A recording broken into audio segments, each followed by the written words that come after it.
SIR ವಿಚಾರವಾಗಿಯೂ ಕೂಡ CM DKShi ಹೇಳಿಕೆಯನ್ನ ಕೊಟ್ಟಿದ್ದಾರೆ. ಸರ್ಕಾರವೇ ಎಸ್ಐಆರ್ ವಿಚಾರದಲ್ಲಿ ದ್ವಂದ್ವ ನಿಲುವನ್ನ ತೋರ್ತಾ ಇದೆ.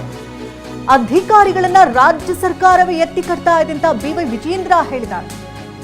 ಕಾಂಗ್ರೆಸ್ ನಾಯಕ ರಾಹುಲ್ ಗಾಂಧಿ ದ್ವಿಪೌರತ್ವವನ್ನ ಪಡೆದುಕೊಂಡಿದ್ದಾರೆ. ದ್ವಿಪೌರತ್ವ ಪಡೆದಿದ್ದಾರೆ ಅಂತ ಬಹಿರಂಗವಾಗಿ ಹೇಳಿ ನೋಡೋಣ ಅಂತ ಸವಾಲು ಹಾಕಿದ್ದಾರೆ. ಸಾಂವಿಧಾನಿಕ ಸಂಸ್ಥೆ ವಿರುದ್ಧ ಜನರನ್ನ ಎತ್ತಿಕಟ್ಟುವುದಕ್ಕೆ ಅವರು ಮುಂದಾಗ್ತಿದ್ದಾರೆ ಅಂತ ಬೆಂಗಳೂರಿನಲ್ಲಿ ಕಾಂಗ್ರೆಸ್ ವಿರುದ್ಧ ಬಿವೈ ವಿಜಯೇಂದ್ರ ವಾಗ್ದಾಳಿಯನ್ನು ನಡೆಸಿದ್ದಾರೆ. ರಾಜ್ಯ ಸರ್ಕಾರವೇ ಎಸ್ಐಆರ್ ವಿಚಾರದಲ್ಲಿ ದ್ವಂದ್ವ ನಿಲುವನ್ನ ತೋರಿಸ್ತಾ ಇದ್ದಾರೆ.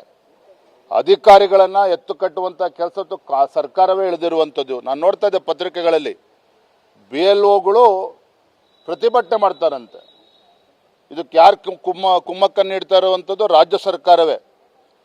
ಇಲ್ಲಿ ವಾಸ್ತವಿಕ ಸತ್ಯ ಏನು ಅಂತ ಹೇಳಿದ್ರೆ, ಇವತ್ತು ನಾನು ರಾಜ್ಯದ ಮುಖ್ಯಮಂತ್ರಿಗಳು ಕೂಡ ಕೇಳೋದಕ್ಕೆ ಇಚ್ಛಪಡ್ತೇನೆ, ಪ್ರಿಯಾಂಕಾ ಖರ್ಗೆ ಅವ್ರಿಗೂ ಕೂಡ ಕೇಳೋದಕ್ಕೆ ಇಚ್ಛಪಡ್ತೇನೆ. ನಿಮ್ಮ ಕಾಂಗ್ರೆಸ್ ಪಕ್ಷದ ಮಹಾನ್ ನಾಯಕರೇನಿದ್ದಾರೆ ರಾಹುಲ್ ಗಾಂಧಿ ಅವರು ಡ್ಯುಯಲ್ ಸಿಟಿಸನ್ಶಿಪ್ ಅನ್ನು ಪಡೆದುಕೊಂಡಿದ್ದಾರೆ. ಇಲ್ಲ ಅಂತೇಳಿ ಬಹಿರಂಗವಾಗಿ ಹೇಳಿ ನೋಡೋಣ. ರಾಹುಲ್ ಗಾಂಧಿ ಅವರು ಇನ್ನೊಂದು ದೇಶದ ಒಂದು ಸಿಟಿಸನ್ಶಿಪ್ ಅನ್ನು ಇಟ್ಕೊಂಡು ಇವತ್ತು ಅಕ್ರಮವಾಗಿ ಸುಳ್ಳು ಮಾಹಿತಿಯನ್ನು ಕೊಟ್ಟಿರ್ತಕ್ಕಂಥದ್ದು. ಇದ್ರ ಬಗ್ಗೆ ಸತ್ಯವನ್ನ ಬೆಳಕು ಚೆಲ್ತುವಂಥ ಕೆಲಸ ಇವತ್ತು ಕಾಂಗ್ರೆಸ್ ಪಕ್ಷದವ್ರು ಮಾಡಬೇಕಾಗ್ತದೆ. ಏನಕ್ಕೆ ಇವತ್ತು ಎಸ್ಐಆರ್ ಆಗ್ತಾ ಇರುವಂಥದ್ದು?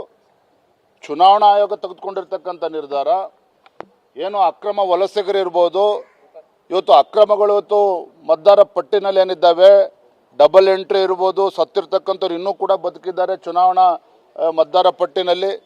ಇವೆಲ್ಲವನ್ನೂ ಕೂಡ ಸರಿಪಡಿಸ್ತಕ್ಕಂಥ ಕೆಲಸವನ್ನು ಚುನಾವಣಾ ಆಯೋಗ ಮಾಡೋದಕ್ಕೆ ಹೊರಟಿದ್ರೆ, ಇವತ್ತೊಂದು ಸಾಂವಿಧಾನಿಕ ಸಂಸ್ಥೆ ವಿರುದ್ಧ ಅಧಿಕಾರಿಗಳನ್ನು ಕೂಡ ಎತ್ಕಟ್ತಾ ಇದ್ದಾರೆ, ಜನರನ್ನು ಕೂಡ ಎತ್ಕಟ್ಟುವಂಥ ಕೆಲಸ ಇವತ್ತು ಕಾಂಗ್ರೆಸ್ ಸರ್ಕಾರ ಮಾಡೋದಕ್ಕೆ ಹೊರಟಿದ್ದಾರೆ. ಇದು ಅಕ್ಷಮ್ಯ ಅಪರಾಧ.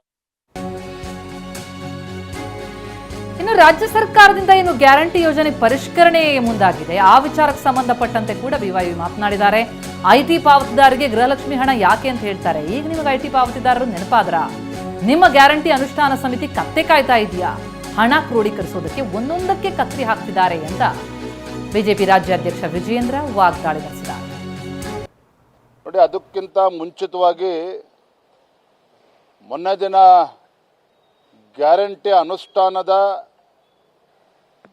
ಉಪಾಧ್ಯಕ್ಷರಾಗಿರತಕ್ಕಂಥ ನಮ್ಮ ಕಾಂಗ್ರೆಸ್ MLC ಅವರು ಅವರ ಹೇಳಿಕೆಯನ್ನು ನಾನು ಗಮನಿಸ್ತಾ ಇದ್ದೆ. 1.5 ಲಕ್ಷಕ್ಕೂ ಹೆಚ್ಚು ಮಹಿಳೆಯರು ಇನ್ಕಮ್ ಟ್ಯಾಕ್ಸ್ ಪೇಯರ್ ಇದ್ದಾರೆ. ಅವ್ರಿಗೆ ಯಾಕೆ ಗೃಹಲಕ್ಷ್ಮಿಯನ್ನು ಕೊಡಬೇಕು?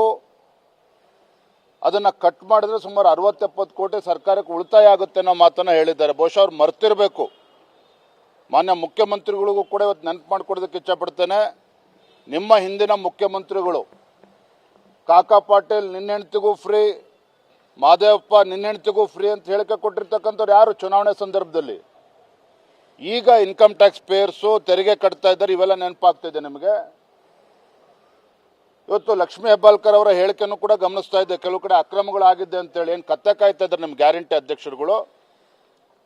ರಾಜ್ಯ ಮಟ್ಟದಲ್ಲಿ ಗ್ಯಾರಂಟಿ ಅನುಷ್ಠಾನದ ಅಧ್ಯಕ್ಷರು ಮಾಡಿದ್ದೀರಿ, ಉಪಾಧ್ಯಕ್ಷರು ಮಾಡಿದ್ದೀರಿ, ಕ್ಯಾಬಿನೆಟ್ ರ್ಯಾಂಕ್ ಕೊಟ್ಟಿದ್ದೀರಿ, ಪ್ರತಿ ಜಿಲ್ಲೆಗಳಲ್ಲೂ ಕೂಡ ಅಧ್ಯಕ್ಷರನ್ನು ಮಾಡಿದ್ದೀರಿ, ಪ್ರತಿ ವಿಧಾನಸಭಾ ಕ್ಷೇತ್ರದಲ್ಲೂ ಕೂಡ ಗ್ಯಾರಂಟಿ ಅನುಷ್ಠಾನ ಸಮಿತಿ ಅಧ್ಯಕ್ಷರನ್ನು ಮಾಡಿದ್ದೀರಿ. ಏನು ಕತ್ತೆ ಕಾಯ್ತಾ ಇದ್ದಾರೆ ಇವರು? ಸರ್ಕಾರಕ್ಕೆ ಹೊರೆ ಆಗ್ತದೆ ಅಂತೇಳಿ ಇವರು ಕೂತ್ಕೊಂಡು ಏನು ಮಾಡ್ತಾ ಇದ್ರು? ಇವ್ರಿಗೆ ಕಚೇರಿಯನ್ನು ಕೊಟ್ಟಿದ್ದೀರಿ, ನೂರಾರು ಕೋಟಿ ರೂಪಾಯಿ ಸರ್ಕಾರದಿಂದ ಖಜಾನೆಯಿಂದ ಸಂಬಳ ಕೊಡ್ತಾ ಇದ್ದೀರಿ. ಇವತ್ತು ಎಲ್ಲವನ್ನು ಕೂಡ ಪ್ರಶ್ನೆ ಮಾಡ್ತಾ ಇದ್ದೀರಾ ನೀವು. ಇದು ನಿಮ್ಮ ಸರ್ಕಾರದ ವೈಫಲ್ಯ. ಈಗ ನಿಮ್ಮ ಗ್ಯಾರಂಟಿಗಳಿಗೆ ಹಣವನ್ನು ಕ್ರೋಢೀಕರಿಸೋದಕ್ಕೆ ಸಾಧ್ಯ ಆಗದೇನೆ ಒಂದೊಂದೇ ನೆಪ ಒಡ್ಡಿ ಇವತ್ತು ಕತ್ರಿ ಆಗ್ತಕ್ಕಂಥ ಕೆಲಸಕ್ಕೆ ನೀವೇನು ಇಳಿದಿದ್ದೀರಿ. ಜನ ಚೀಮಾರಿ ಆಗ್ತಾ ಇದ್ದಾರೆ ನಿಮ್ಮ ಸರ್ಕಾರಕ್ಕೆ ಇವತ್ತು ನಿಮ್ಮ ನಡವಳಿಕೆ.